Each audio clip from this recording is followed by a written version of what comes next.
Farakka barrage, एक पुल, एक इतिहास, एक चुनौती। मेरा नाम हयात है और यह कहानी सिर्फ एक पुल की नहीं, एक तूफान की है जो गंगा की लहरों पर खड़ा है पर शांत नहीं है।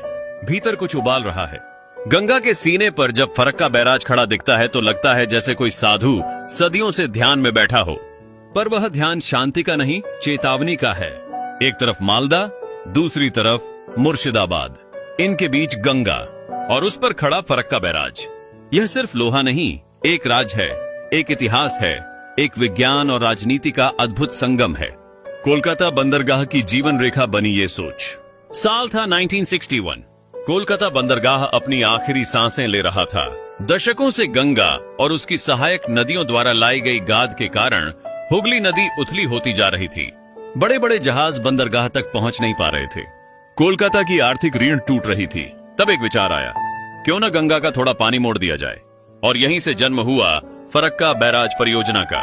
इसका मकसद था हुगली नदी में इतना पानी छोड़ना कि कोलकाता बंदरगाह को फिर से जिंदा किया जा सके। और यह परियोजना थी एक वृहद इंजीनियरिंग चुनौती। काम शुरू हुआ 1961 में। 14 साल लगे इसे आकार देने में। 109 लोहे के विशाल गेट्स बनाए गए जो गंगा के पानी को नियंत्रित करते हैं।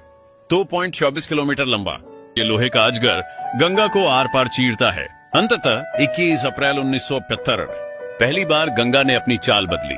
फरक्का बैराज के गेट्स खुले और पानी हुगली में मोड़ा गया। ये सिर्फ एक बैराज नहीं था, ये एक सपना था जो देश की अर्थव्यवस्था को दोबारा खड़ा करने का इरादा रखता था।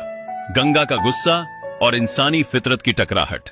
जब ये 109 गेट्स खुलते हैं तो सिर्फ पानी नहीं निकलता, इतिहास हिलता है, भूगोल कांपता है। अगर किसी दिन सारे गेट एक साथ खोल दिए गए, गंगा बहेगी नहीं, चीखेगी। मुर्शिदाबाद डूब जाएगा, नदियां बह जाएगा, बांग्लादेश तक हलचल मच जाएगी। घर बहेंगे नहीं, टूटेंगे। और अगर बारिशों में एक भी गेट न खुले तो गंगा अपना गुस्सा ऊपर की ओर बरसाएगी। सबसे पहले मालदा कटेगा, भूतनी द्वीप निगला जाएगा, मानिकचक चीखेगा। और फिर वही सवाल उठेगा, ये हुआ कैसे?